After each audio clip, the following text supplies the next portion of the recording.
bad. But the way that they treat Now, like magic to users in fast that forward a universe little is like bit, very you've like watched the modern they're like series afraid where of they you and kept like lock you mentioning up the and stuff. Time I War. had kind of like Yes. taking that you don't and get to see the Fable Time and like War. making like so, kind of and universe like what with that. happened. So I was like, oh, so I have all But, these other ideas now that have a lot nothing of to do people with the idea theorize that I have. Genesis of the So that Daleks is actually I have the like all first these different notes going now. attack So it's in the Time War, it was really cool to which is like very interesting. have all these random ideas kind of pop into your Because head. the and, Time Lords use their power to being go able to back write in them time down and try to and stop hopefully the do them Daleks from someday. the beginning, and they didn't. This might make you feel when better, they figured out but, what happened. I've been finding it's an interesting theory that's never been confirmed, periodically. I will. That's flashes of like, neat thought. I mean, but the doctor went back there and realized like it's not up to him to decide the play. I can't wait to do this to him to mess with him an entire or have my character. It's not up to him to decide the fate of an entire race because that's something that in a completely the separate aspect of would do. My life. And then yeah, I'm using that line later. Like, I'm going to do that. That was fun. All this other like unification and other science stuff that wouldn't have happened without them. So it's like if they don't exist, how different is the world? Like you get rid of this threat, but is there a different threat? Like what do you do in the future when you do something that drastic? Right now with this, it begs the question: like, what would happen if you reached out to, everybody says, "Oh, if I had a time machine, I'd go back in time and kill Hitler." Games, they were letting us know about their new RPG system for the Venom Assault universe, and I'm like, "Ooh, that would be fun to do later." Something else would happen. I'm excited to see what happens next. Is it better or where we're going to take this? It makes you think about that question. This will go beyond. The Fourth Doctor. I don't know what I'm going to call this whole story yet, but like go beyond it, and it's just like not a lot. Friends, I believe the scene where going on for they make him year empty his 3. pockets. Like you get an idea of like happy anniversary, quirky. Yeah, right. Hey, happy anniversary, everybody. It was. But there's no reason why it was. I mean, all this stuff can't keep. I don't know if you agree at all. Other people GM or DM, or we move on to just a different setting or some combination of all that stuff. But that's he can be a lot goofier, I'm super excited, especially and it's in his earlier weird episodes. how like I've tried to do a lot of podcasts, and I've been on probably like half of the board with friends. But with between this and Critical Failure, like I'm more excited about getting onto Discord or Skype or whatever and talk about stuff than I've been. Ever, and I've tried to do a lot of podcasts, or I've been part of several of them. So this is super exciting. And like I'm having a lot of fun watching it. It was the first what you're saying is 3 years ago when episodes in the story arc were like kind of. It was a good thing. They felt a little confusing. It was a great thing until you saw Davros, and everything kind of progressed from there. That it all started to come together for me. Kind of touch on. It's just like they're on this planet. There's a trench. A few things kind of trench warfare, which I am definitely going to add into fighting another episode that would have come out last week. But in case you guys are listening to this, like 15 minutes of the show is they're wandering around in the mountains. Any of Critical Failure, which find a trench, obviously and then they get gassed, and then they're knocked out. More likely to listen to this before they listen to the show that came out. There's a lot of 4 weeks ago. But it's not, in my opinion, it's not until Davros comes in. Devin, is Dale, really when Joe, Zach, and I actually starts happening. Started it. The first 4 episodes are the 4 of them and me taking through them. But it's also you need sticking around. Obviously, we've already talked about that. To get to the story, and that was just their way to get to the story. He's having fun. He wants to stick around. He likes being Reaper, which is I'm going to make fun of him for picking that name. I'm not going to make fun of you for Steeljaw because narratively it makes sense. Reaper doesn't make any damn sense. And I gave you that name doesn't make any sense. I'm going to tease Joe about that for the next 5 years if this is how long this campaign goes for. Which, again, the reason but I'm going to find a way to do it. And I have a great way to do it. It's going to come out on Friday. Not to say that the Fifth Doctor doesn't have a lot of good stories. But Joe had fun. Devin and Dale Peter Davison, the actor opted out of continuing to play for different reasons. I mean, Dale was a little bit more blunt with it. She said that she didn't have a lot of fun. It wasn't really her thing, and that's fine. Devin had similar opinions. RPGs. You came around and wanted to continue doing it. He didn't have that same feeling. He still had the same feelings that he had about it beforehand. And maybe in a later episode he'll talk about that, but he's not talking about that right now. I think it was more his companion. I can't remember her name right now. His companion at the end of it, her name's Perry. I'm speaking for him, obviously. Okay, you could listen to this and say, "Hey, you're 100% wrong." It was a lot quippier. The feeling it was a lot of his experience was back and forth. He had fun with the improvisation of it. Like his character Unsol, he put a lot of thought into that. More serious, just because it was a lot of like one-liners they were shooting back and forth to one another, but it was also the early 80s. Like the mechanics were too restrictive for him, or even now. It was just the 80s, so it was just a lot of that. And also, I noticed that she had the top 2 buttons unbuttoned. My frustration, and I was trying to be a little bit this is what happened with your first experience. That's fine. Sometimes you don't get to do what you want to do, and sometimes that can happen multiple times in a row, and it gets a little frustrating. It was like, okay, cool, we're on this planet, we're in the desert, but now instead of being in an underground bunker, now now where and throw in it caves, in somebody's face, and then I roll and I but get then a 2. It started to open up more, where it was like this. That didn't happen. Political, and then, it just keeps going like, on and on and on. double-crossing I think one of kind the of stuff, sessions and then that like we did, essentially drug dealers. It took a really long time to kill all sorts of other crazy stuff guy, going on. But just I really liked the story, and I liked tired. And I guess that's the guy. Of real life. I guess he wasn't the antagonist, but not really. The guy with the messed up face. I can't remember his name right now. Sheriff Jack, I think is his name. Yeah, no, for sure. Yeah, I swear to God, I thought that was Jeremy Irons, but then I had to Google it. I edited that part out. It sounded like it was after you guys had already beaten the boss. It sounded like down like the last 2 minions took like another 20 minutes. Who it was? I've never thought of that before. Like 8 times, like it was, and I felt bad. I was like, because he kept rolling Jeremy Irons. Like I need to find out. He needed to roll better. He needed to roll better than a 12 because with his modifier he would have done it. No, it was at the point where his mask never hit things. He kept swinging and he kept missing, and I'm like, and Perry was freaking out, and like I feel bad now. Like I paused it, and I was like, "This is Jeremy." But yeah, I liked Ansel. Like it was a great character. It had a lot of. It wasn't Jeremy. It had a lot of potential for it. So that being said, a bigger reason as to why. How do I say this without spoiling anything? But yeah, there was a reason why that went the way that it did, and then the fact that there were some people, the fact that Devin and Dale didn't want to be on the show anymore, as upset that I was that they couldn't be a part of it anymore, didn't want to be a part of it anymore. It actually kind of helped the narrative to have somebody join the party who wasn't there and have some of the people you were with gone, because it's going to make something that's going to not pay off for but then probably he 6 goes to months, check on Perry make more sense. putting his mask back on. And then she screams. Well, and he listeners, hope you stay with shuffles the off into the corner. He's like, 6 months like, to find out what happens. having like a nervous breakdown. That's an arbitrary Mask number. Of the Phantom, I don't know when not Mask it'll of be the at some Phantasm, point. When Phantom of the Opera. Necessary for me to Mask bring of it up. Phantasm was very different. But I don't think it'll be at least for a while. It's a Batman movie. I knew I've started to write like dropping hints, but depending on how impatient you guys get with all the other characters, I guess it'll dictate when that actually happens. I know so much history about Doctor Who. I would say we had a fun experience with it, at least most of us, and that's why we're continuing it. Just from watching this episode, you getting the. I wanted to touch on the whole D&D Beyond thing and character creation. Perry, that was I didn't the first time I tried an RPG, I didn't do it that way. I was literally given a piece of paper and just told to write down stats and stuff like that. The part I had fun was like the naming and picking abilities, and that goes true for now too. This app that you had us, working with, or this website, whatever it is. Some of them stay on way longer. It's quite cool, actually. Some of them are very popular, so they keep staying on. Other ones, because it gives you all the information into the background. One of the things that kind of plagued the Fifth Doctor's era is when he started, he had 3 companions. Capabilities you have. This is a really neat website. And for if you're going to use the actual Dungeons and Dragons system, in the TARDIS. So the writers had difficulty. Like it's kind of you got to juggle these people. Like okay, someone's going into a coma I was trying to find so they didn't have to write dialogue because the first time, I got handed the player's handbook and I got handed a piece of paper and it was like, all right, cool, you have an hour, figure this out. And I had never played anything before. I had never read anything before. Just came down to so I was trying to find initially an app on either iOS or Android that would just have the information and make it easy to do. And there was an app on iOS that was relatively easy to use, but it was just on iOS, and it was kind of limited with what it had. And the fact that it wouldn't tell me if what I was picking was wrong. So it's like, okay, cool, do A, B, C, and D. But there's nothing preventing me from doing, X, Y, and Z.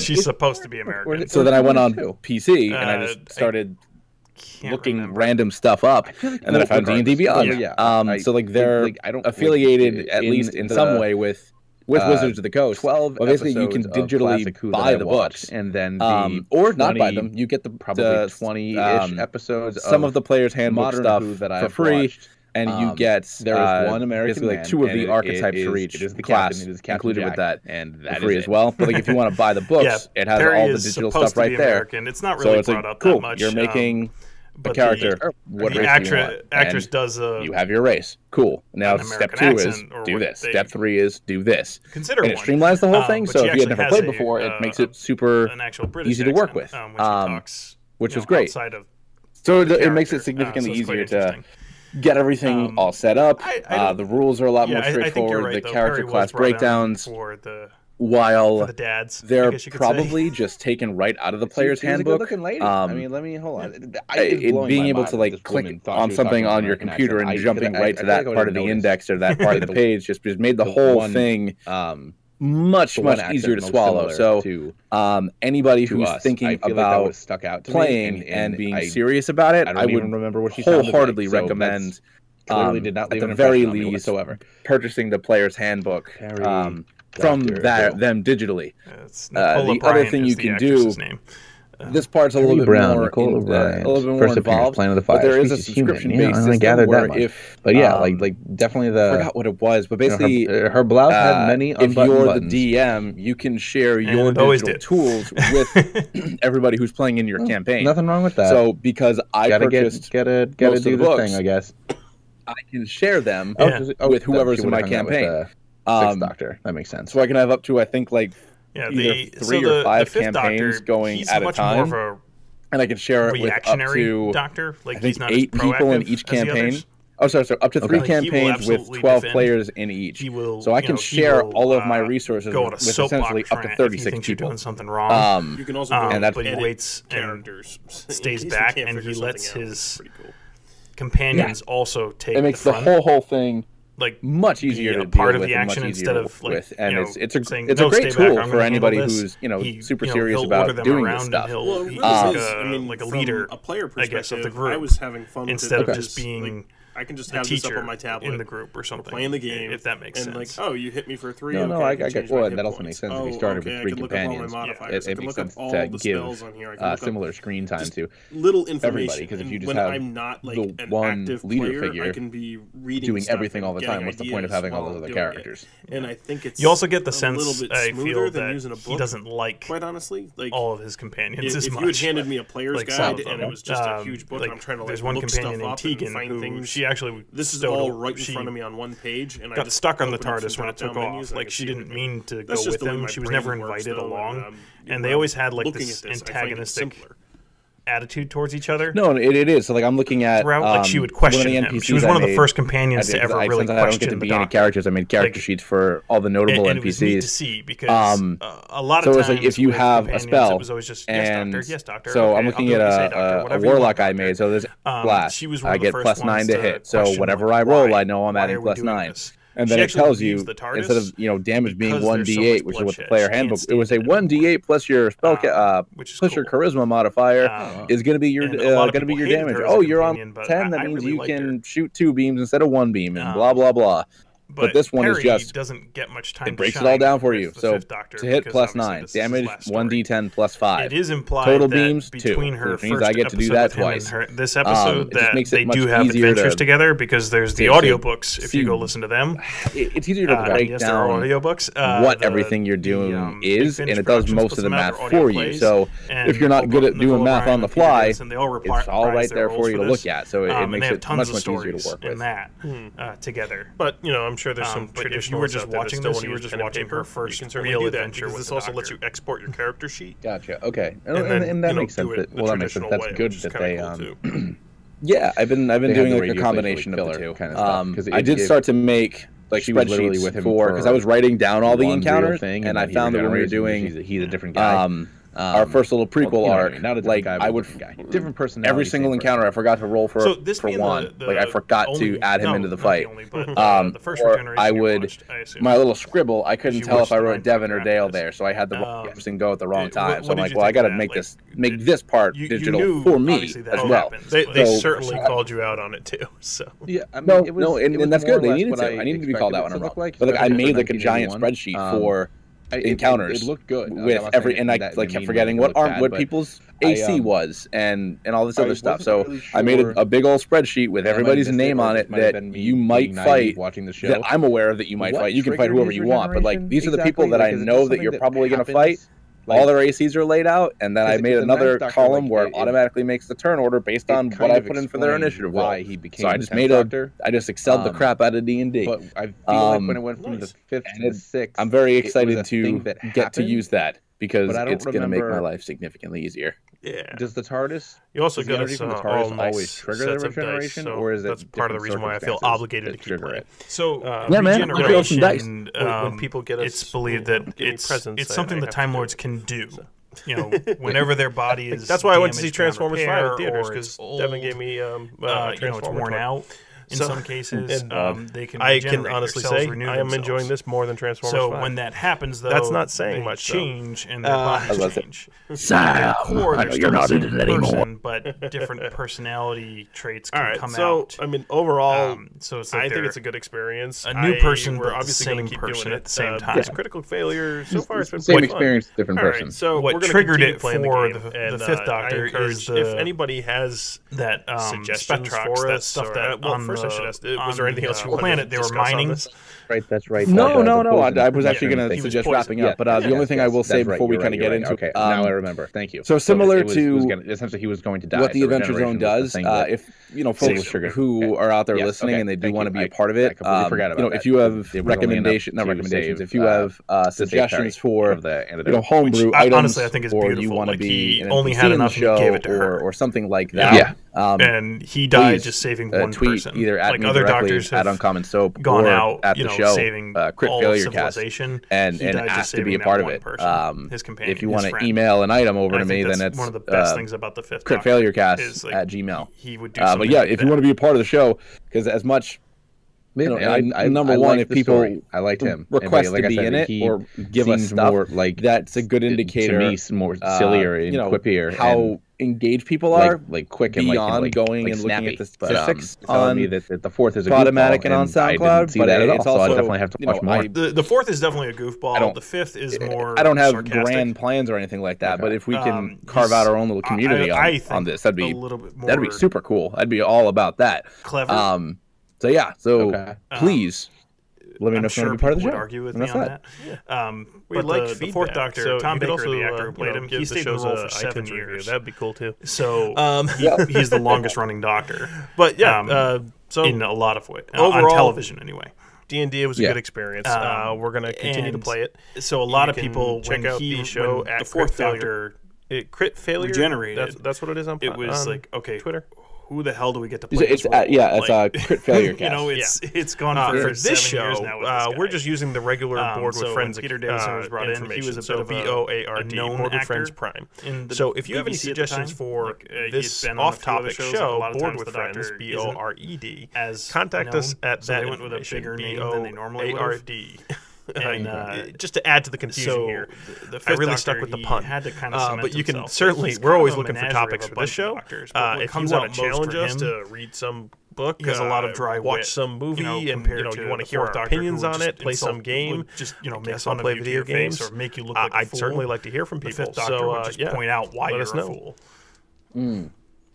Anything else you want to plug, Sean? Okay. No, man, that's it. I'm excited, and then we got to. You'll definitely like it. I like the little more topics that we do on this. You'll definitely have to play some video games. Oh yeah, that was the episode where they finally explained why he wears it. I know I sound like it was him. Basically it's like an EpiPen for him. I was like, oh, that's interesting. Apart his I don't want to say first out of episode because is when he gets it. Gets I bought an celery and puts it on his lapel. That's getting back into it, right? The producer at the time told Peter Davison, like, "Oh, don't worry, we'll explain why you wear it. We'll explain it." And it took until Thanks for listening. Episode, if you enjoyed this show, why not check out some of our other projects on the And All the Nerdy Fun Network, like Board with Friends, BOARD, where we review board games and talk about everything hobby game related. Or check out our RPG show, Critical Failure, run by Sean. Critical Failure is a show about people who want to learn how to play an RPG, when I got a little older, but have never played one before in their lives. Became my favorite. While you're at it, drop us some feedback at boardwithfriends42@gmail.com or follow us on Twitter at boardwithfriends. If you have suggestions for the show, hit us up on there too. We'd love to get topics for the Board with Friends show, things that we haven't tried yet, things that we might be interested in. And finally, if you got a moment, why not throw us an iTunes review? Always helpful just to get those stats up there. Anyway, thanks for listening. Yeah, looking at, because like I said, I have a picture of all 13 Doctors in front of me. So like looking at all of them, the 8th Doctor looks looks like he's wearing like a colonial like suit. I don't know if that's just the frame of the picture I'm looking at, but like he looks very old style clothes. And he looks a little bit like, oh my God, who plays Professor Snape? And I can't remember his name right now. Alan Rickman? He looks a little bit like Alan Rickman from far away. He's nothing like Alan Rickman. I didn't think so. But and then the Sixth Doctor looks like he should be the Riddler, but he's wearing red. So that's interesting too. Yeah, I didn't give you any Sixth Doctor.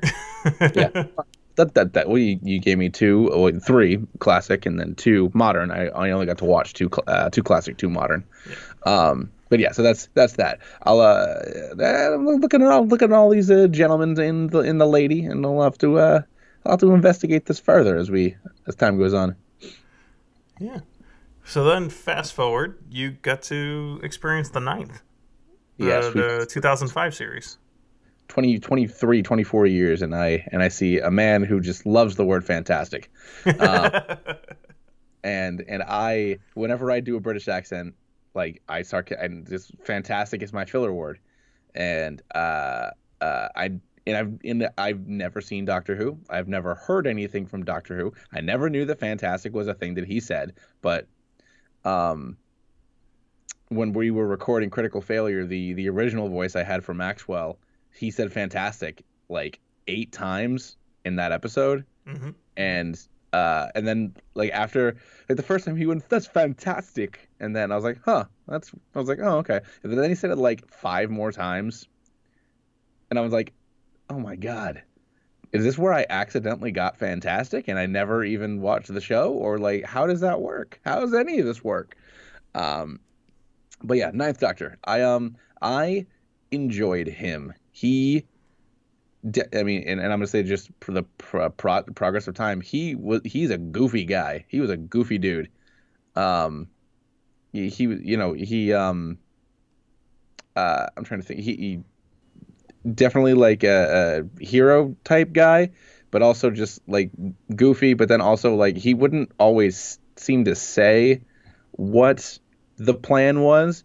But then he was just like, well, duh, like this is the thing. Oh my God, how did I not know before? And just kind of bumble his way through being awesome. That's sounds about right.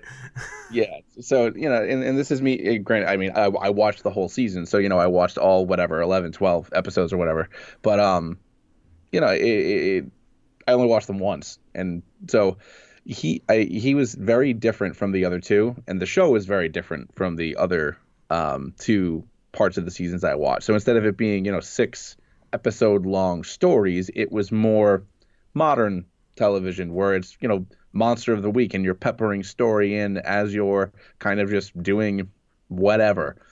And I don't know, I talked to you about this a little bit, but I don't know if it's just the 2 arcs you gave me for the old Doctor had nothing to do with Earth, but 9th Doctor is very Earth centric. So it's even when they're going into the future, it's like in their first real adventure, when they go to the day that the Earth explodes from the sun, supernova, whatever. Everything is very centered on Earth, but traveling through time around Earth, for the most part, at least. Whereas neither of the arcs I watched in the older Doctors had anything to do with Earth at all.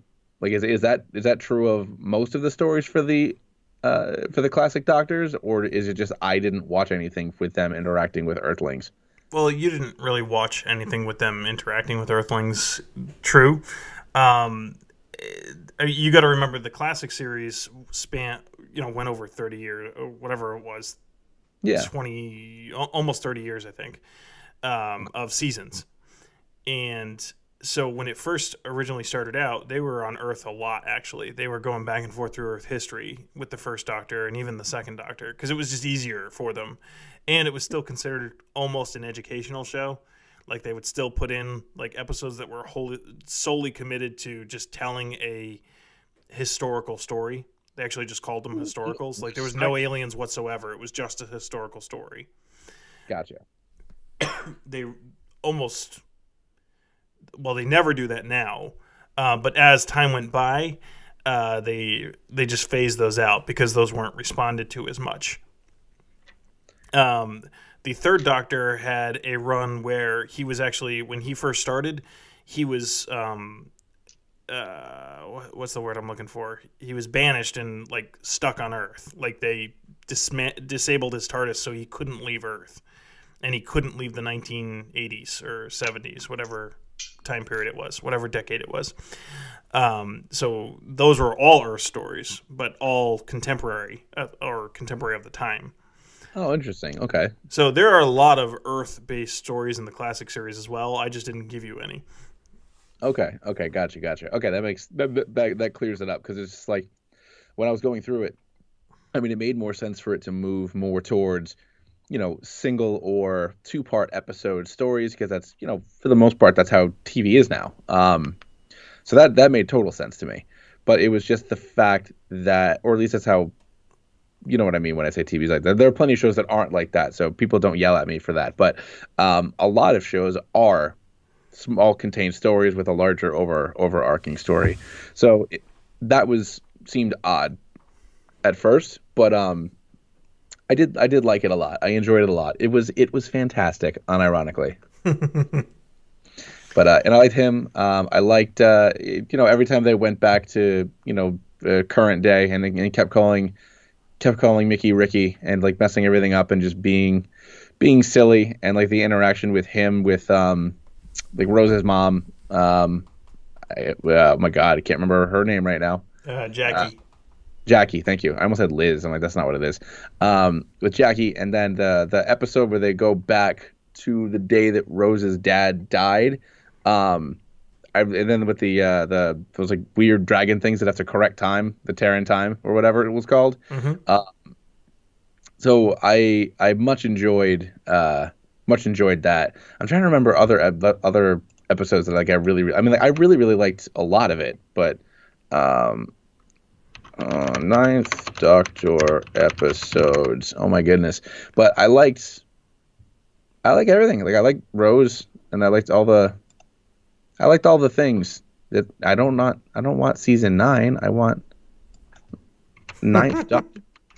Damn you, Google. Season 1 Doctor Who.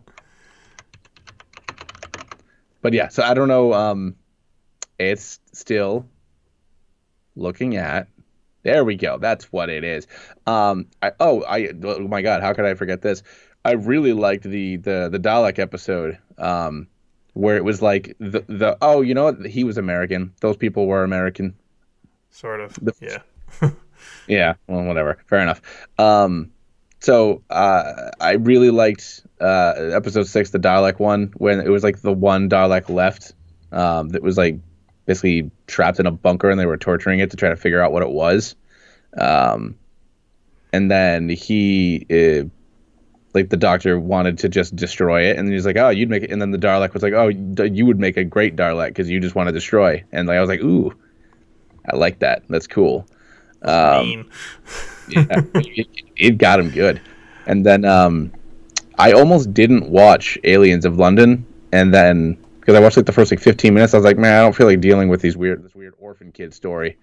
But then you told me that I had to finish it, and then that's where we met Captain Jack, Mr. Malcolm Merlin. Can't remember his real name right now, but from that until the end, like I'm glad that I proactively told you that I didn't know if I wanted to watch this weird orphan kid thing, and you told me I had to. So thank you for that. I couldn't let you not watch that episode. The one with the gas mask. Yeah. It's just creepy. It's so good. Oh well, yeah. Are you my mummy? You my mummy. As it went on, it was super creepy. But like at the beginning, when it's just the kid's mom / sister, whatever, like going into that people's house to just like cut up to like serve the dinner to all the other homeless kids. I was just like, oh, that's very nice, but I really don't feel like where the heck is the story going? I really don't want to do this. But yeah, it was. I really, really liked the entire season. Well, yeah, I'm glad to hear that. I mean, it was jarring for me watching this as it aired, and I used to, when the Ninth Doctor season started, America didn't have it yet. We didn't get to watch it at the same time. We were actually a season behind officially. Okay. Because I think originally Sci-Fi Channel picked it up, and then it went over, and eventually BBC America just started, and we got, or I don't know why it wasn't airing it, or if BBC America wasn't around yet. Whatever the case may be, we were behind 1 year. So I used to download the episodes as torrents. You know, if you remember doing that kind of nonsense. I got so many viruses on my computer, but I had to watch it as it was airing. Like, I couldn't wait. That's just stupid. But it was great because, like, I saw the pilot, Rose, and I'm like, I'm not sure if I'm digging this. And then it wasn't until Unquiet Dead, I think, is episode 2. Or is the Earth one blowing up episode 2? Unquiet Dead's episode 3. The Earth blowing up is episode 2. Yeah. The End of the World is episode 2. That's what it is. That one got me like, okay, actually this is really good. And the Unquiet Dead, I really liked that one. Like, that was a good twist on a historical story. And it just kept getting better and better. It was the Dalek episode, though. I'm like, this is awesome. Because when he walks into that room and he's just, I'm going to save you. I don't know who you are, but, you know, don't worry. I'm the doctor. I'm here to help you. And he realizes it's a Dalek. That scene is so freaking good.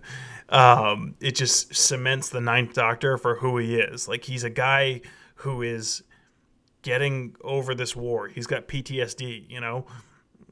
Yeah. You don't know anything about the war or what happened to him, but you know he's, you know, trying to get over it. And then this just brings it all back, and you see him flip on a dime. It's amazing. And go ahead. No. Sorry, I mean, you first. I didn't mean to interrupt. No, I was just going to say, it just made me love Eccleston as the Doctor. And I was like, I can't imagine anybody else. How could I not, you know, picture this guy? Because when I first saw pictures of him, I'm like, he's not the Doctor. Like, that's not what the Doctor would look like. He wouldn't wear a leather jacket. That's just stupid. You know, like, it's just too simple. And then that cemented him. I'm like, I can't picture anybody else as the Doctor. And then, of course, then you find out that he only does one season. Yeah, I was a little surprised he only did the one season. It had to do with conflicts, I guess. No one has a clear answer, but he just didn't like the production crew, or the production crew didn't like him. Like, just like drama behind the scenes, I guess. Gotcha. Okay. But he only decided to stay for the one season. Well, it was a good season. I mean, like I'm looking back at, you know, I'm looking at the episode names now and just like thinking back to what they happened for all of them. And yeah, the Unquiet Dead with the Charles Dickens stuff, and then it's like, oh, don't worry, he's gonna die next week. Like, he's not gonna get to write his book. And all of these episodes, it was a good Zach. So the Ninth Doctor season ends with the Daleks coming back. Yes. Again. That's a recurring thing if you haven't figured it out. Because when they were talking about, like, oh, the Time War, there's none left. And I'm like, there's like, I was like, all right, so this is season 1, quote unquote, of the modern Doctor Who. And it's been on for 13 years. You're telling me there's no Daleks in the past 13 years? You're lying to me. Well, the only one blows itself up. Like, that's stupid. That's not true. You do get a little bit of background on what happens in the Time War later. Okay. And like, they're literally taken out of time. Like, that's why there shouldn't be any Daleks, but somehow, you know, the universe missed one, I guess. Yeah, they don't really explain that. He's like, I'm here. I am here. I am Dalek. So, but the Daleks do find ways to survive. They're like roaches, you know, they find a way to survive. They always do. And then that leads us into the 10th Doctor, who you got to experience, who is still, I feel, my favorite of the modern Doctors. Like, you know, I joked saying, like, when Eccleston, when he came into his own, I'm like, nobody could replace him. He's the Doctor. This is awesome. I'm so upset. I don't want to accept another Doctor right now. And then this guy just comes crashing onto the scene, and he's fantastic. fantastic. His first episode where he was asleep most of the time. Well, actually, even before that, so I was a little not skeptical, but I was like, oh, I wonder how this guy's gonna be. And then at the very beginning of the first episode, before he passes out, and he just like comes like a bat out of hell, like coming out of the TARDIS, like, oh, hey everybody, I'm back. Hey, oh hey Mickey, what's going on? I was like, oh, he called him by the right name, and like he was like, oh, so excited to see everybody, and then he just passed out. I was like, oh, okay, so this guy's gonna be silly too. This guy's gonna be even sillier than the kind of happy-go-lucky, bubbly, kind of doofy sometimes Ninth Doctor. And then it was when he was having his very close-angled sword fight that was definitely close-angled to make up for the fantastic choreography. And I'm on And then he's like, oh, surrender, and it's like, okay, cool. So this guy's still like a good dude, like he wants to save everybody. And then that like warlord guy like goes to try to kill him anyways, and then he just like freaking like just sends him flying off the side of their spaceship. And I'm like, oh damn, like the Ninth Doctor wouldn't have done that even if the dude still ran at him. And then he was like, you get one chance. And I'm like, oh, okay, so he's still like a goofball. But he's not messing around. Not messing around, Zach. It's a personality trait that a lot of doctors share. Like they will play the fool in order to learn more about you, get a measure of you, and they're always calculating. Some doctors will be more direct in their way of dealing with a bad person. Yeah. Others are more subtle about it, like the second Doctor. He's extremely subtle about it. He would manipulate the situation so that the villain almost takes care of himself, basically. Okay. But the 10th Doctor, he can be more like that as well. But yeah, that's a good example of how he is. Like, he will give you the benefit of the doubt, but if you cross the line, he will take you out. And now that you're putting it that way, where it's like they play the fool to kind of get the extra information or whatever it is, it's kind of like they're all British Columbo. Kind of, yeah. Actually, yeah, that makes a lot of sense. Yeah. So, but yeah, I really so far I watched from episode 1 through the end of the 2-part for the Cybermen. That's a good one. Emergence, as it were. So, I watched, and I will say I'm trying to think, which one was Girl in the Fireplace? Right before the Cybermen episode. Yeah, I barely remember that episode. Really? So, you know what? I'm going to throw it out there. I think that I might have accidentally skipped that one. Girl in the Fireplace has the Clockwork Men in it. No, I remember the beginning. I must have accidentally. How did I? No, I remember.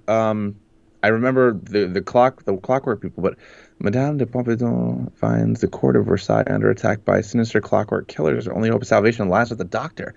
Why can't I remember that episode? I don't know. That's a fantastic episode. I'll have to go back. The 10th Doctor's first season has a lot of good stories in it. There's only a few where I'm like, I could live without. Like his official first episode with the hospital and Lady Cassandra comes back. It's not one of my favorites. But a lot of his stories are just really solid. The Cybermen coming back story. As a fan, like the Cybermen are one of my favorite villains. So seeing them come back just right there, the nostalgia factor alone makes it great. But I love that story. Like it's a parallel to to our universe's Cybermen, how they began, but it's done on Earth instead of on their actual home planet. The Cybermen originally they originated from a planet called Mondas, which was the twin planet of Earth. It orbited our sun, but opposite Earth, and it lost its orbit. But when it lost its orbit, the Mondasians had to they had to adapt their bodies to be able to deal with what was happening to their planet. I mean, real physics aside here. So they basically turned themselves into Cybermen. They had to survive.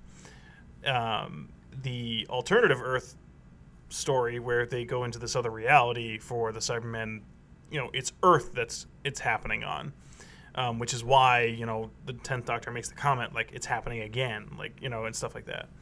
You don't actually meet the Mundasian Cybermen until the end of the 12th Doctor's era in the new series. Oh, wow. Okay. You never meet them. It's always these alternate universe Cybermen. Or at least it's not officially said, like, these are the Mundasian Cybermen until then. Okay, interesting. No, that's cool. I didn't know that. But yeah, either 6 or 5 episodes. Well, no, if you want to add the Christmas special, I guess that's an extra one. Whatever. Of what I've watched so far, I like him a lot. I don't know if I like him more than the 9th Doctor, but I can definitely see myself liking him more, just because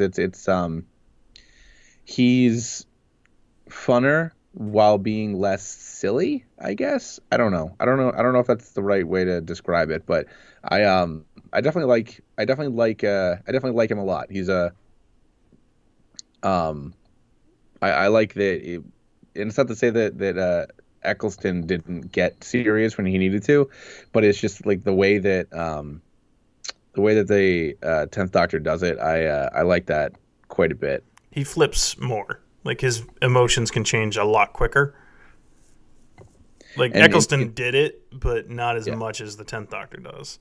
Well, and I think it's probably just because, every time you're regenerating and still getting over the stuff from, the past and whatnot, it's just he's getting harder, I guess. So, he's still, fun and lighthearted, but he's getting more serious because of all the stuff that he's had to deal with and do, whatever those things are that I don't know what they are.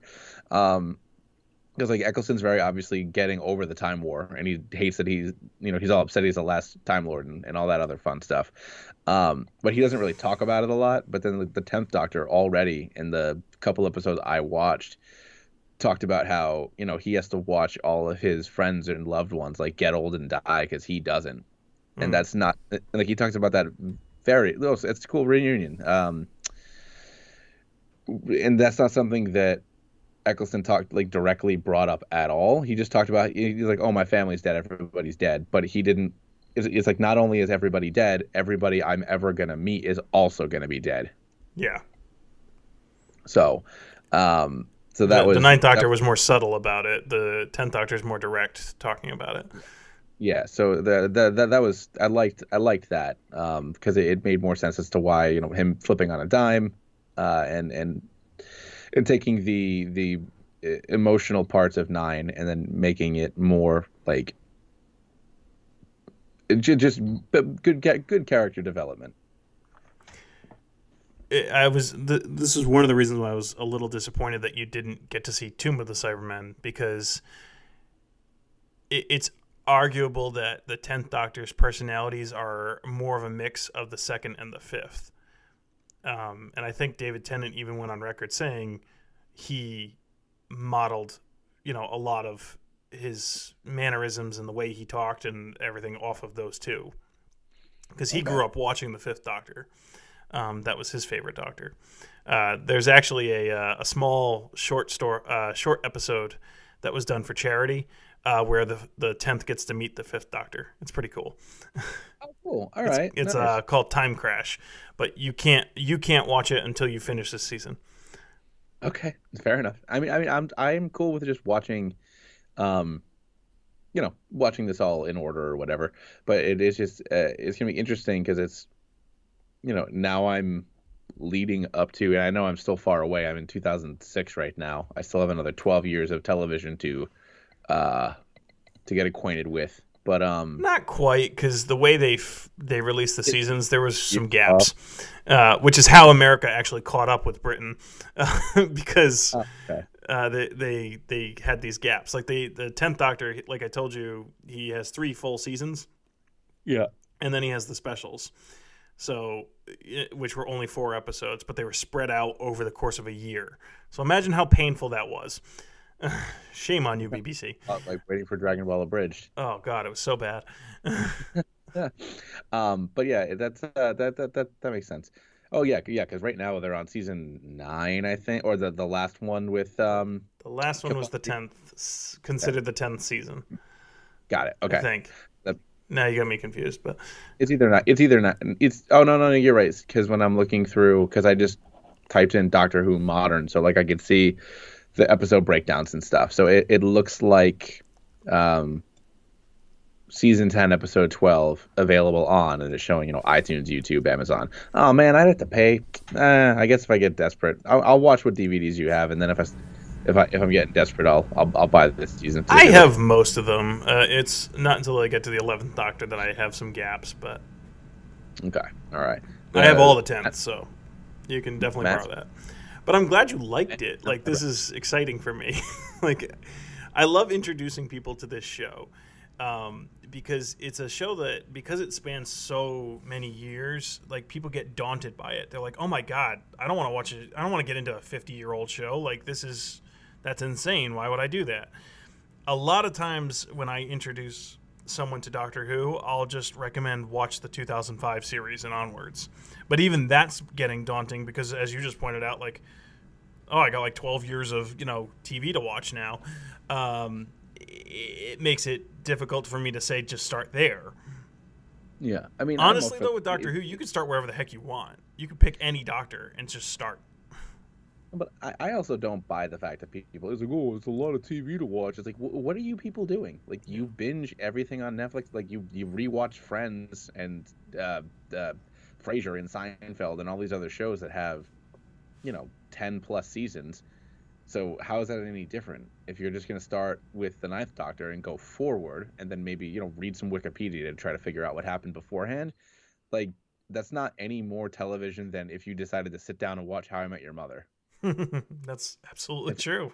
In fact, it's less because it's not American 20 to 26 episode seasons. It's, 12 to 50. It's like 10 to 15 episodes. So you're not watching as much. Granted they are an hour though, so I guess it is the same amount. But yeah, so it's you're not watching any more than if you wanted to go watch Scrubs or Seinfeld or any other show that you would want to binge on Netflix. Yeah. It's just, it's just British, and it's fun to watch. Like, it's just fun. I have favorite episodes that I will repeat watch over and over and over again. Like, if I need something on, I'm going to put that on because it's like, I know the lines and the jokes, and it's just fun. And you pick up on so much stuff, especially when you start diving into the classic series and then you watch some of the modern era and you just see the little touches, the little things that they do to reference the old stuff. They don't throw it in your face. They just, they'll be like, oh, that hat on the stand in the background or whatever, that's the 4th Doctor's hat. Or, I think at one point the 11th Doctor whips out his library card, but the picture on the card is the 1st Doctor. Like, just fun things like that. They're not. The show is not afraid of its past. Yeah, I enjoy. And I forgot what the heck I was going to say. I had one thing to ask you, but I don't think it was. I don't think it was anything super pressing. I'm sure I'll figure it. I'll remember it later. Yeah. But yeah, I mean, overall, I'm glad that you had me watch the show. I mean, I enjoy it. About the for binging, like, it's just good for whether you're going to sit and watch it or have it be the background. Like, I know that this is not relevant information to you or to a lot of other listeners necessarily, but like, I've been playing a lot of Monster Hunter on PlayStation, and like, I've been having 2 TVs set up in my living room, like one with my PlayStation hooked up to it and one with the DVD playing. So like, and there are plenty of times where I stop playing and I'm like, oh crap, I have a time limit on this mission. I need to play the game, but I'm trying to watch the show. So it's whether you're gonna sit and binge it or you're gonna watch it while doing other stuff, like, do it. It's worth it. Yay! If you like the I made another Doctor Who fan. Yeah, I like it. It's good stuff. I hope you actually watch it, because I know you probably haven't been reading any of More Than Meets the Eye. So the first thing I made you do didn't work out, but... No, I haven't read any, and it's not that I wouldn't read more. It's not that I wouldn't read any more of More Than Meets the Eye. It's just I just don't read comics a whole lot. Yeah. But I'll watch TV while playing a video game, or I'll get it. While I'm eating, or whatever. Well, this has been fantastic. Find out when Rose goes away, because when I asked if Rose was the companion for the entirety of David Tennant, and you like immediately clammed up, instead of saying like yes, no, or you'll see, you just didn't say anything. So I was like, oh, something horrible must happen to her. I believe I wrote, I'm not answering that question. Yeah, I'll have to see what happens to him. You definitely have to see. Yeah, so I'll find out. But yeah, that's that. Although it says she's on Doctor Who until 2013. I'm gonna stop looking after that. You should stop looking. I'll stop looking. To quote a future character, spoilers. Yeah. All right. I think we can wrap it up there.